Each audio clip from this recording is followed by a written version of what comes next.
Good morning, students. Today we will see Unit 4 Supplementary. The name of the lesson is The Cat and the Painkiller. Okay. And author's name is Mark Twain. Before we go to the lesson, all of you should know definitely about Mark Twain because he is a very famous American writer. He has written many novels, okay, many dramas, but he is very popular as a novelist, American novelist. And he is especially famous for the sense of humor that he exhibits in his writing. Okay, so he is popular for that as well. Okay, his original name was Samuel Langhorne Clemens. His pen name is the name he used for writing, is only Mark Twain, but his original name is Samuel Langhorne Clemens. And his parents are John Marshall and Jane Clemens. Okay. Now he has written, I told you, he has written various kinds of writings. Important among them are his travel narratives and adventure stories of boyhood. Okay. Now under this adventure stories of boyhood only, we have the very famous novels, The Adventures of Huckleberry Finn and The Adventures of Tom Sawyer. Okay. Why I am telling all these things is, the present story, The Cat and the Painkiller, it is a small episode from the big novel Adventures of Tom Sawyer. Okay, so this story, it comes under Adventure Stories of Boyhood. So now you can have a slight introduction about what the lesson is going to be about. Boyhood means adventures of a boy, little boy. That is what the lesson is about. Okay, and only one small episode alone, one small incident or event alone is given. That's all. Okay. Now, by birth, his origin, his kind of people or his people had certain limitations. Okay, but Mark Twain, he broke all those limitations through his writings and he became very popular public figure. And not only very popular public figure, he was also respected as the best and most beloved American novelist. Okay, so he broke all those limitations and became very popular and very famous and most beloved one. Okay, so now apart from these things, you should also know little more facts about his childhood days. Okay, he was born as a sixth son or sixth child of his parents, that is John Marshall and Jane Clemens. Okay, and he was a premature baby. Okay, before the time of delivery, before 2 months for the time of delivery itself, he was born. So when he was born itself, he was very sick, and this sickness, it was there for nearly 10 years of his life. The first 10 years of his life, he was always a sick child. Okay, so because of this reason, his mother Jane Clemens started to pamper him too much, started to protect him too much. Okay, and at one stage, as a small child itself, Mark Twain or Clemens, that is Samuel Langhorne Clemens, found it to be too much bothering him. The mother's care, he found it to be too much bothering. Okay, so what he started to do is, he started to behave the other way around, always irritating the mother, always becoming a nuisance for his mother by doing small mischievous activities. Okay, so when his mother was 80 years of age, the son, that is Mark Twain, met his mother and he asked his mother as to how he was when he was a very small child. And while narrating about all that, Mark Twain further asked his mother whether his mother was worried as to he would be alive or not. But you know what the mother replied? The mother was only worried that this fellow is going to be alive. So that much nuisance this small boy had been to his mother.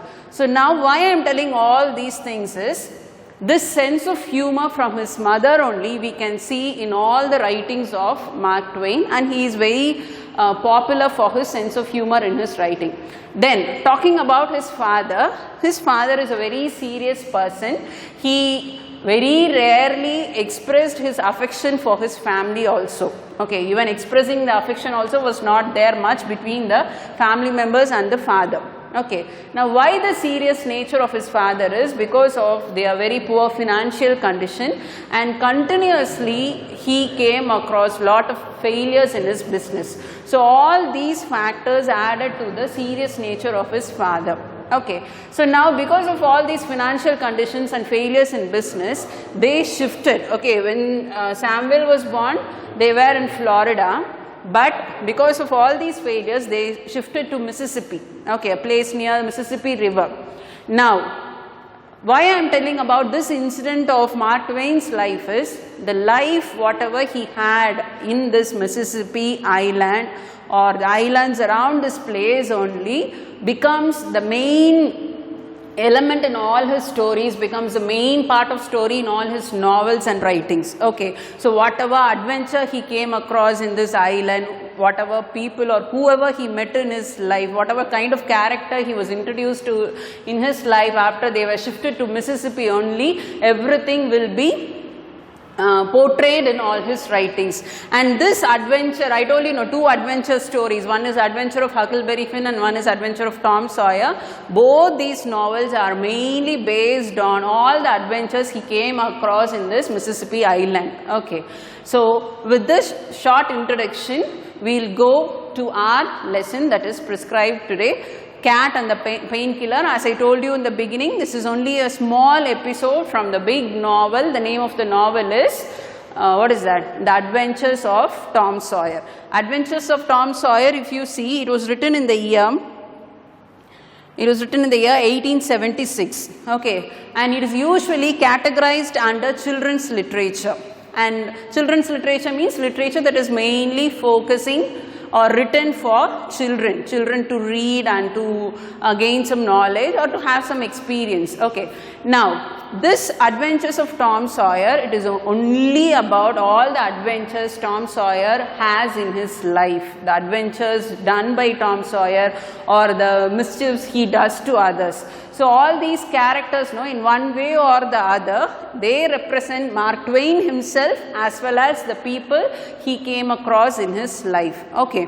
Okay. Now, this Cat and the Painkiller, in this episode, in this small episode, we have only these 4 characters. Our first important protagonist or the main person of the story is Tom Sawyer. Okay. Then we have Tom Sawyer's friend Becky Thatcher. Okay. Then we have Tom Sawyer's Aunt Polly. Then we have this aunt's cat. Name of the cat is Peter. Okay. So these are very few characters we have, but important characters of the story and lesson. Okay. Now, when the story begins, we are introduced to this character Becky Thatcher. Okay. Tom being a very mischievous child, he was not much interested in attending school or going to schools regularly. Okay. So, without much willingness only, he was attending his school. Now, while going to school, he came across this person, Becky Thatcher, and very soon Tom Sawyer and Becky Thatcher became very good friends. They had same likings, all that, and they shared good bond of friendship, and they became friends. Now, after Tom Sawyer was introduced to Becky Thatcher, and after he acquired the friendship of Becky Thatcher, he was more interested in attending school, so he was happily going to schools. But this happiness did not last long. Very soon, Becky Thatcher became sick, and she stopped coming to school. Now, the absence of Becky Thatcher in the school disturbed Tom Sawyer very much. Okay, he was disturbed, he was very upset, he was not happy.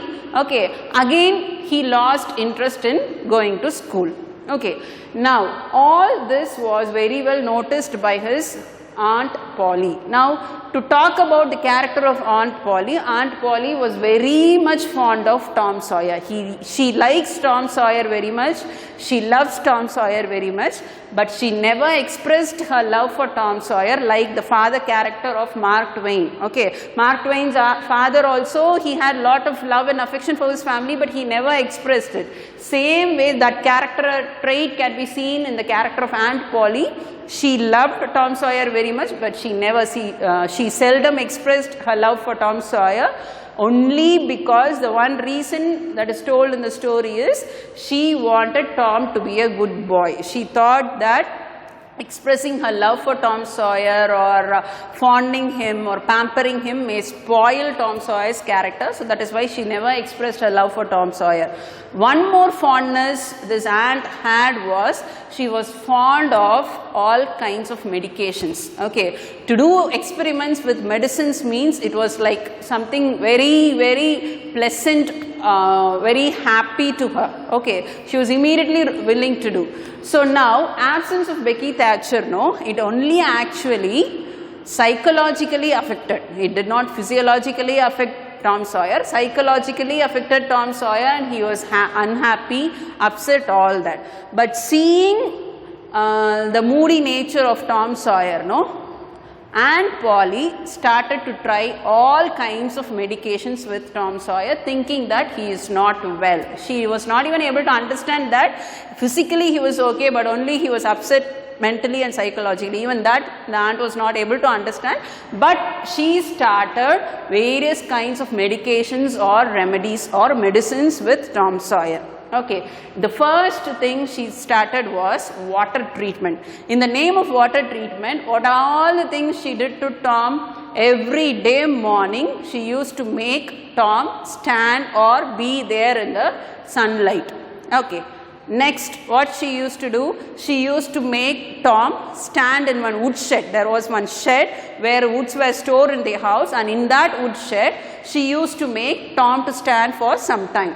Then after all these things, she used to drown Tom in cold water. Imagine the place itself, America, it will always be very cold. No? In addition to all the climatic conditions, she used to drown Tom means make Tom to be there inside cold water for some time.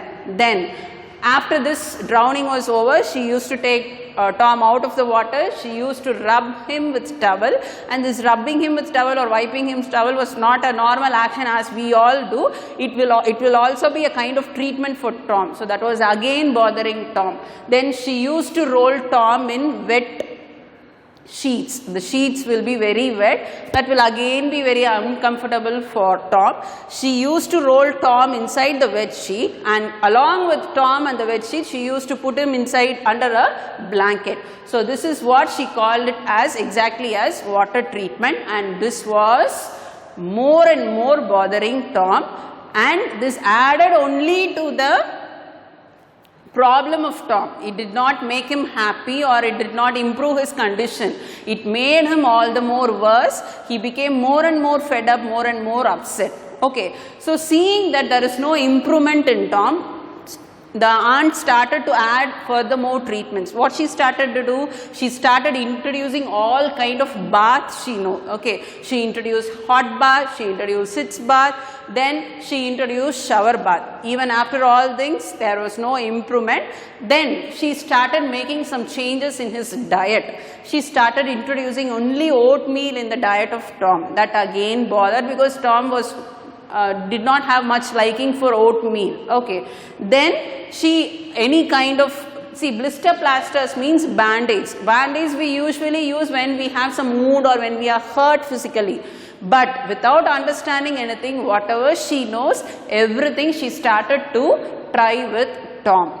And all these things, it made him all the more irritated, all the more upset, and all the more worse.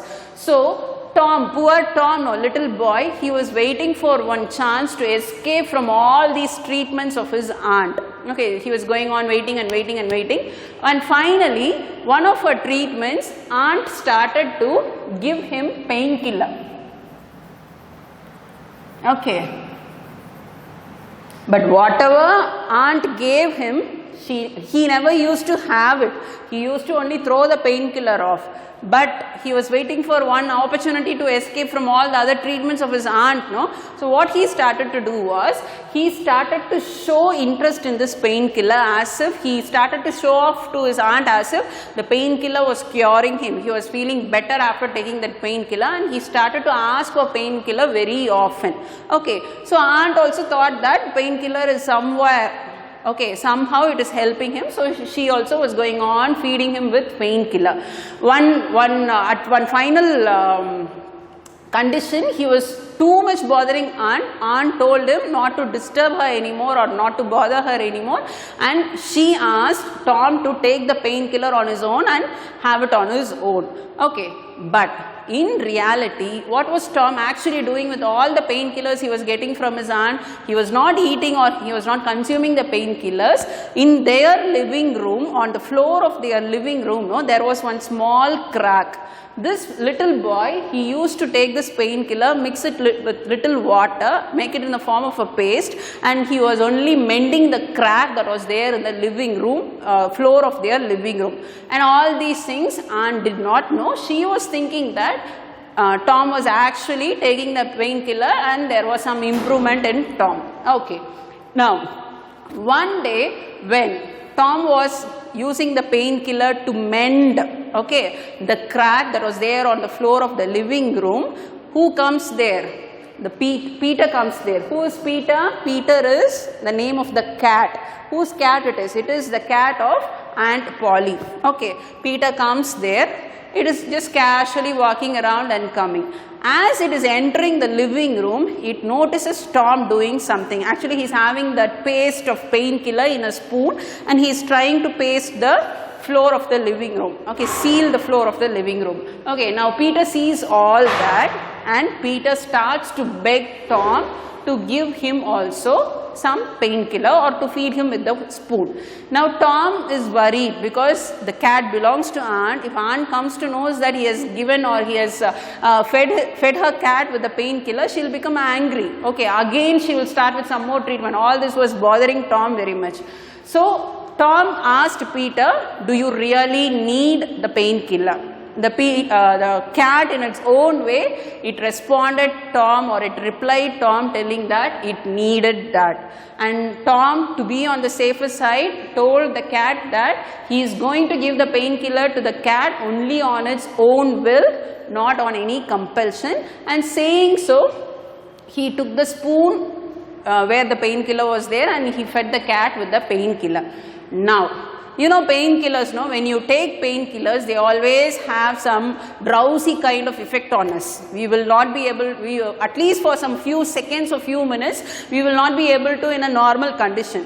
So as soon as this cat had painkiller or consumed painkiller, it started to behave in an abnormal way. Okay. So what are the things the cat started to do? The cat started to jump here and there, just go in a spring all around the living room. It started jumping and just flying, kind of flying. In such a speed the cat was moving around in the room. It delivered a war whoop. War whoop is actually yelling sound.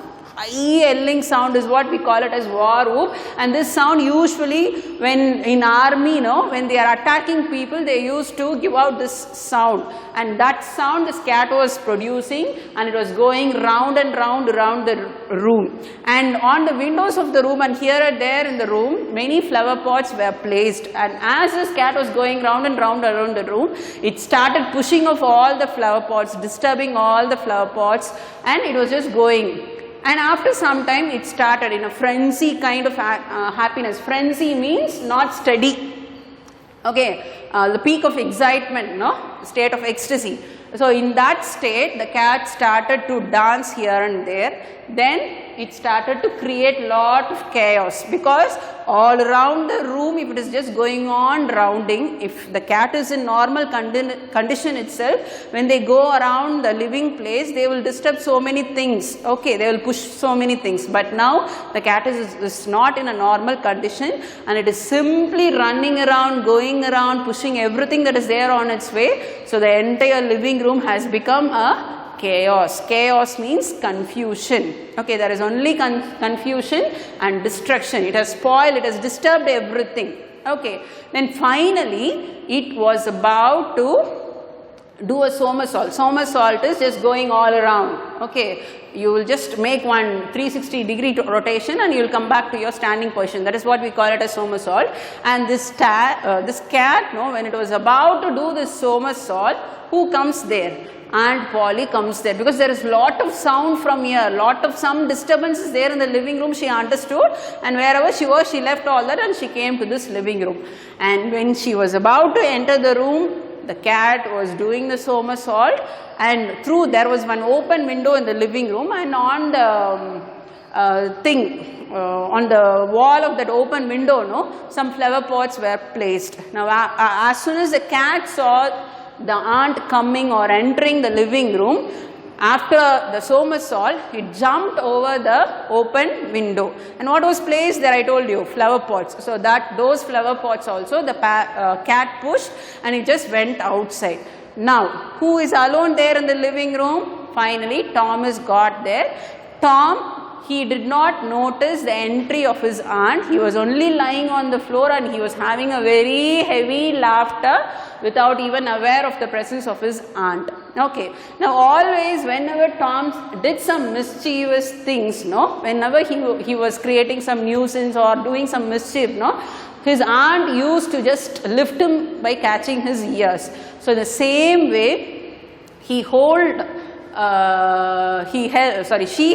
the ears of Tom and she lifted him slowly, and she asked, finally she inquires Tom as to what is the reason for all these chaos and destruction in the living room. But this poor fellow, no, he is very clever, he is very intelligent, as if he is one innocent fellow, he is telling he doesn't know anything and he is not the reason for all these things. But the aunt further inquired him as to why the cat behaved in such a way, and for that also Tom says Aunt Polly that he doesn't know anything about the behavior of the cat. But finally, aunt on the floor, that spoon with which Tom fed the cat, that was lying on the floor, and aunt noticed that spoon. She took the spoon, and after smelling the spoon and after inspecting the spoon, she found out that it was only the painkiller that was fed to the cat, and obviously it was Tom who would have fed the painkiller to the cat. So she understood all that and she became very angry and she started shouting at Tom, and she started asking him as to why he did such an act of feeding painkiller to an animal. Okay, then you know what was the reply that was given by Tom? Tom very innocently he replied aunt that the poor cat Peter did not have any aunt. Okay, Tom is having aunt, Aunt Polly is there to take care of Tom, but he is telling very cleverly, he is telling to, in order to escape the situation, he is telling that the poor cat did not have any aunt to take care of him. So that is the main reason Tom fed the cat with the painkiller. Now slowly something started to throw off light within aunt. Okay, all these days she did not realize what she was doing to Tom. She was just, whenever Tom asked for painkiller, she just gave him painkiller, and after some time she told him to take on his own and have it on his own. But she did not know that painkiller will be doing harm to Tom. Only now, to think that the cat would have consumed the painkiller, she feels bad that the same thing she has done to Tom also. So only now for the first time a new understanding comes to Aunt Polly and she regrets her mistake. She feels sorry for whatever she has done to Tom, because now only she understands if it is bad for the cat itself, then definitely it will be bad for the small little boy also. So with this realization, water started to come in her eyes and she patted on the shoulder of Tom and she told him that he will not be given any more medicines or any kind of medications. So finally Tom was also free and also realized what she was doing, and the cat also escaped. With this we come to the end of this lesson. This is a very simple story which is a very small episode which tells us about the mischievous nature of Tom, how he handles his aunt and what kind of prank he plays on Aunt Polly as well as the cat Peter. So with this we come to the lesson, end of the lesson. Thank you.